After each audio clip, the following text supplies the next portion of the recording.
When the new PS5 Pro was announced, I got really excited until they showed the price. Coming in at $699, you can build a PC like this that'll play any AAA game for less than the cost of a PS5 Pro. What's going on, everybody? It's etaprime back here again. Today we're going to be putting together a powerful AMD-based gaming PC that costs less than the new PS5 Pro.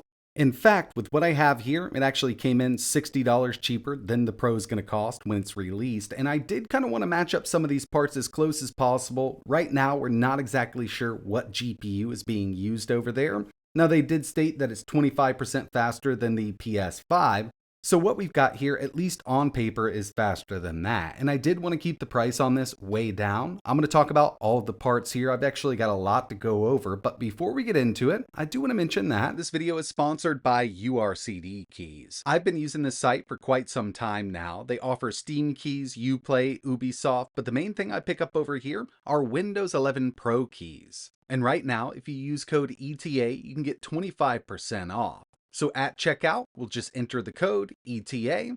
That's going to bring the price on down to $21.86 for a full Windows 11 Pro key. They're going to email you that key, and then you can activate Windows. Speaking of that, let's head over to a new PC that I recently built. As you can see, we're running Windows 11, and from settings, we're going to go to activation settings. It's going to tell us that we're not active. We don't have a key installed, so we're just going to paste it right in here. Choose next. It's going to activate Windows for us, and we're ready to go. If you're in need of cheap Windows keys, I'll leave a link in the description, and remember, you can use code ETA for 25% off. Getting right down to it, what we've got here is a B550 motherboard, 16 gigabytes of RAM, 512 gigabyte M.2 SSD, and we've got a Ryzen 5 5600X. Yeah, I know that the PS5 Pro is going to have an 8-core CPU, but the clocks on that are going to be much lower than we're seeing over here on that 5600X. And it's really hard to beat the price on something like this.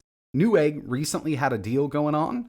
Motherboard, RAM, M.2 SSD, and that 5600X, after tax, shipped to the door, $208. And I did post this in my community section. A lot of people were able to get their hands on it. And since then, they ran the deal again, but they took out the M.2 SSD. Either way, definitely keep an eye out. I'll leave links in the description. This was such a great deal, I had to pick it up. And I already own a 5600X. I think I've also got a 5600 laying around. But since it was only $208 with the RAM, storage, motherboard, and CPU, I had to pick it up. When it comes to the cooler for this build, we're going to be sticking with the Wraith Stealth that comes with that 5600X. If you want to spend a little more, you can get something a bit beefier. But we're not going to be doing overclocking right now. You can always upgrade this down the road. And this does work really well at the stock wattage and clocks of the 5600X. Once it's all together, it looks a little something like this. The motherboard that came with this bundle isn't the greatest in the world, but I have used these cheaper Gigabyte boards in the past, B450 and 550. This is the B550MK, and again, we're not going to be doing any overclocking, so it's going to work fine with this setup. When it comes to a case to use with a build like this, it's really going to come down to personal preference and, of course, pricing. This is the Gigabyte 301 in white. It comes with 4 RGB fans, and this is the glass side panel. I think they make one with a Lexan side panel. This was $60, and I think it's a pretty decent looking case. I'm not a huge fan of RGB, but some people may appreciate that we've got 4 fans already pre-installed, ready to go. Tons of room to work inside of this case, and to tell you the truth, if I could have picked up something a bit smaller, I probably would have for the price, and I'm sure if you keep an eye out over on Amazon, you can find something that you like, but for the price, time frame, this was the one I picked up, and it does support a vertical GPU. Comes with our backplate here, but unfortunately, it doesn't come with a bracket or a PCIe riser, so we're going to be installing this horizontally. Now all I need to do is wire this up, and of course, we're going to need a power supply to get everything going. I went with a CX750. This was supposed to be refurbished on Amazon. It just kind of looks like it's used. I did bench test it. It's working good. I paid $45 for it. But yeah, it is a little beat up. It's a semi-modular power supply. It came with all the cables and everything like that. It should be sufficient for what we've got going on here. Now I've got the motherboard, CPU, RAM, storage, fans were pre-installed in the case, and I've wired up the power supply. Last thing we need to do here is install a GPU, and we definitely wanted something with a bit of power. So I opted to use the AMD Radeon RX 7700 XT. I've got the ASRock Phantom Gaming version, but right now the power cooler version is $350. It's on sale basically everywhere. 12 gigs of VRAM, and of course you could always go with an NVIDIA card if you want to, but for $350 right now for the 7700 XT, I do think it's a pretty awesome option if you don't mind going AMD. This ASRock version is a lot larger than the other ones on the market. I mean, they go overboard with their coolers, but that 7700 XT is a great card for 1440p gaming. RGB on those front fans, we've got that rear fan with some RGB, and on this ASRock card, you can turn the RGB off directly from the card if you don't want it on. I'll probably disable all of this later on down the road, but I wanted to give you an idea of how it looked. Now all I need to do is install Windows 11, get the drivers updated, download some games and applications that we're going to be testing. Okay, here we are, been up and running for a while now. As you can see, we've got that Ryzen 5 5600X. Haven't done anything to this in the BIOS whatsoever. There's no overclocking going on. We've got that stock cooler.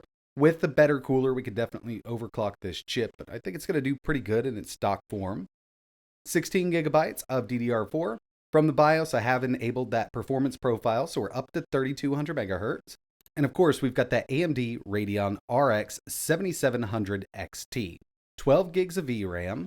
And ASRock does offer their tweak software, but for some reason, I just can't get it to run right now. So what I've actually done is just taken it up to their recommended clocks from Afterburner. Plus 15 on the power limit there. Core clock, 2,599. And memory clock, I'm actually just a bit under at 2,300. So we'll have a little bit of a performance boost on that 7700 XT. But yeah, I mean, it's really got a nice cooler on it. It's not going to be an issue for this unit. Another thing I personally wanted to check out here was just the TDP on that 5600X. So to make it pretty easy here, I've got CPU-Z. We're going to stress this out. And that CPU jumps up to right there at 77 watts. So almost 80 watts, and I'm sure we could definitely get there while gaming. But yeah, with that stock cooler, don't want to do much more than that. But so far, it's been working great. Now, the first thing I want to take a look at are some benchmarks, and then we'll jump right into some gaming. 3D Mark Steel Nomad coming in with a pretty decent 3,349, and I also ran Time Spy just to kind of give me a baseline, 14,657. It's actually outperforming what I thought it would do. I figured we'd be right there at around 13,000 with this setup here, given that we've got the 5600X, but it did exceed what I was thinking it was going to do. The first 3 games we're going to be taking a look at were PlayStation exclusives, but now they're available for PC, and it looks like their turnaround time is like 12 to 14 months for a lot of the stuff. Now, of course, there are some games that we'll just never see over on PC that are PlayStation exclusives, but with what they've been doing, even releasing God of War, which was surprising to me, so we've got Ragnarok now on PC. Those are console sellers in my opinion, and I'm kind of glad they have them over here on PC. Something like Gran Turismo, I'm not sure if we'll see on PC. It would be awesome, one of my favorite racing games. And the reason I own a PlayStation 5 now is for God of War and Gran Turismo. I even love Ratchet & Clank, but we've got Ratchet & Clank Rift Apart, 1440p, very high settings, no FSR. We didn't need it with this one or the first one we took a look at. We're seeing an average of around 80 FPS with this one, and if you need more out of it, yeah, you can enable FSR. FSR 3.1 frame gen built into most of these games, and that's something we definitely needed to enable for the next one if we wanted to take it to ultra settings.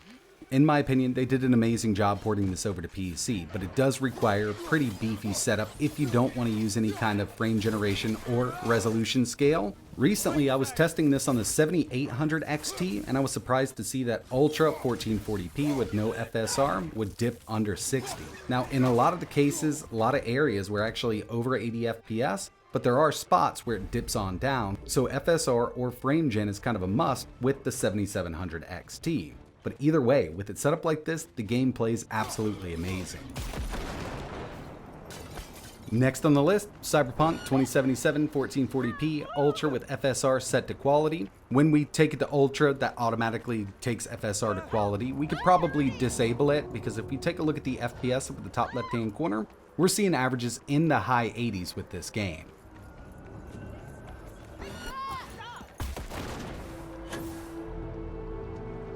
Starfield 1440p Ultra, if you want to run this at Ultra on the 7700 XT, lots of FSR, or you can just use frame gen. So we're over 100 FPS on average right now at Ultra with this game. With frame gen completely off, we're seeing averages of around 64 FPS, but it does dip under in certain areas.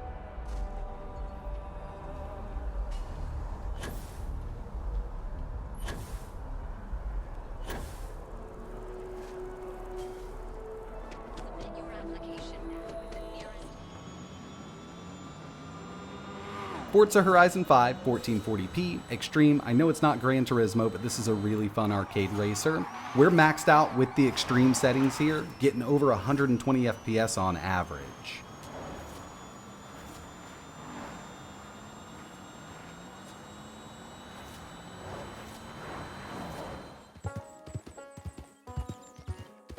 And finally, we've got Red Dead 2 at 1440p Ultra with FSR set to balanced. This game looks so good once you max it out. Even at 1080p Ultra, it is one of the best looking games out there in my opinion. This place is starting to take shape. Yeah, you've come a long way from sleeping in a tent surrounded by thugs and fools.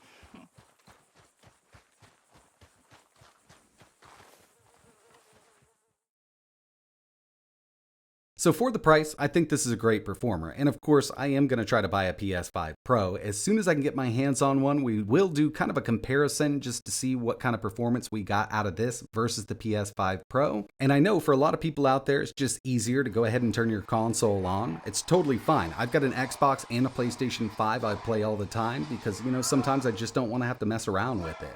But if you're already invested into PC gaming, you've probably got a ton of games over on Steam and Epic. And if you're looking to build an inexpensive PC, I do think that this is a great combo. But that's going to wrap it up for this one. If you're interested in putting something like this together, I will leave links to everything I used in this build in the description below.